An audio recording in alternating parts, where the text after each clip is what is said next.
All right, let's talk about something that could totally rewire our digital economy.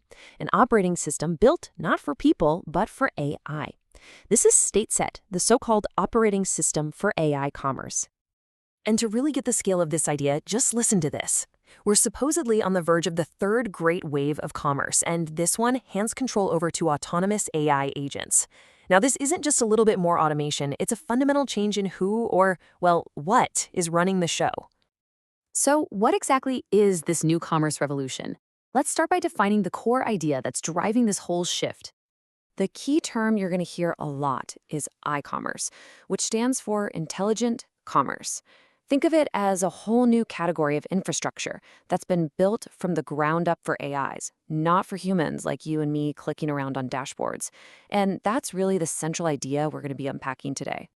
But to build something new, you've got to first understand what's broken with the old way of doing things. And this brings us to what's being called the agent commerce gap. It's a really fair question, right? I mean, we have these incredibly powerful AIs from places like Anthropic, OpenAI, and Google. So why can't they just plug into the tools we already use, like Shopify or Stripe? Well, the answer reveals a really deep problem. Okay, this slide right here gets to the absolute heart of the problem.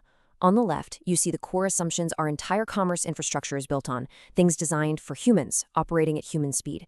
But then look at the right side. The reality for an AI agent is completely different. They don't need a login page, they need embedded access. They don't work in seconds, they work in milliseconds. Every single one of these foundational assumptions is just plain wrong for an AI-driven world. And this huge mismatch?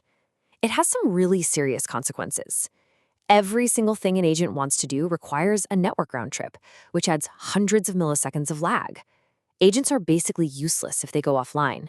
There's no way to cryptographically prove an operation actually happened. And the cost? It just goes through the roof when an agent can make thousands of API calls in a single minute. So if the old model is totally broken, what's the fix?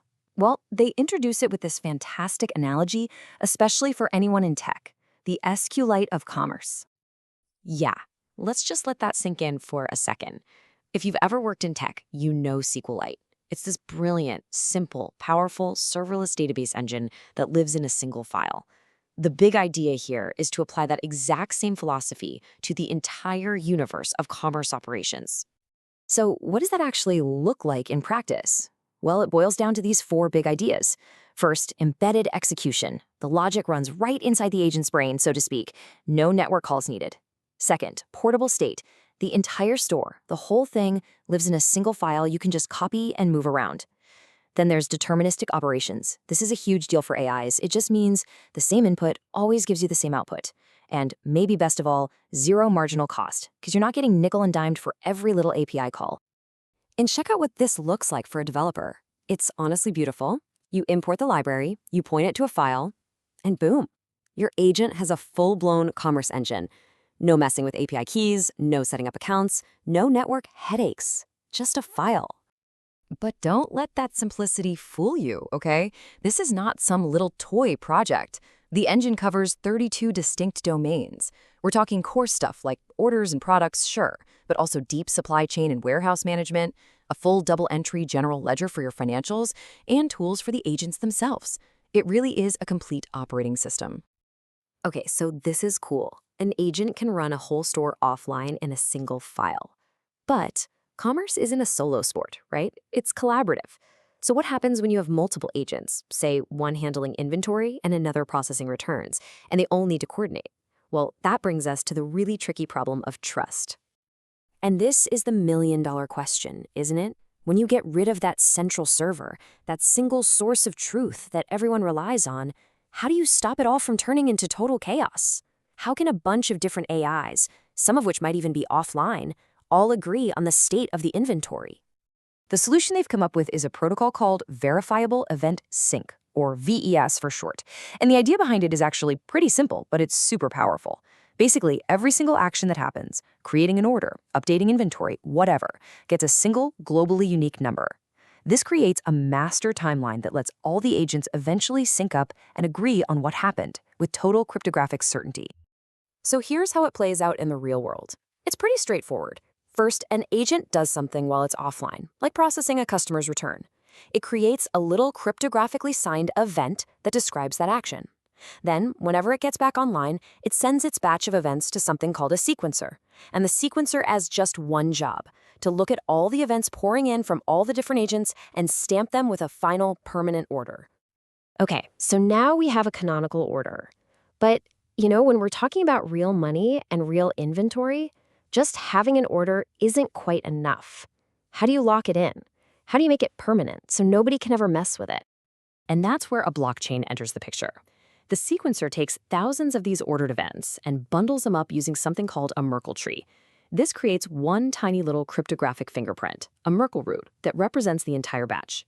And that single fingerprint is what gets anchored on-chain using an Ethereum layer 2. So here's the brilliant part. You get the rock-solid security and permanence of a public blockchain, but without the insane cost and slowness of putting every single tiny transaction on it. It's pretty smart. And this agent-first thinking even applies to payments. I mean, think about how clunky it is for us to pay for stuff online. It's a whole mess of web forms and logins. For agents, there's a protocol called X402. It's basically a native language for machine-to-machine payments. An AI asks for something, gets a 402 payment required response, and can just automatically pay the digital invoice with stablecoins. It's a payment system built for machines. All right, so we've covered the core engine and the trust protocol that makes it all work together. Let's pull back a bit and look at the huge picture this all paints, the future of an autonomous economy. The vision here is, well, it's ambitious to say the least. It starts this year, with agents using this kind of tech for specific jobs, like customer service and returns. Then, fast forward to 2027, the goal is for iCommerce to become a standard protocol, processing over $100 billion in volume. And by the end of the decade, the prediction is that this whole new way of doing things will actually overtake traditional e-commerce, as agents just take over the bulk of all the routine stuff. So, let's boil all this down. What are the 3 things you absolutely need to remember? First, the system is embedded. The commerce logic can run anywhere, even totally offline. Second, it's verifiable. Every single action is provable using on-chain cryptography. And most important of all, it's agent-first. Every design decision is optimized for autonomous agents, not for people. This is the proposed blueprint for a whole new kind of commerce. And that leaves us with one final, really big question to chew on. This technology provides the toolkit, the operating system, for AIs to really join the economy. So, what happens when they actually do? What does the world look like when a huge chunk of our global economy is being run, negotiated, and settled by autonomous agents? It's a wild thought. Thanks for joining me.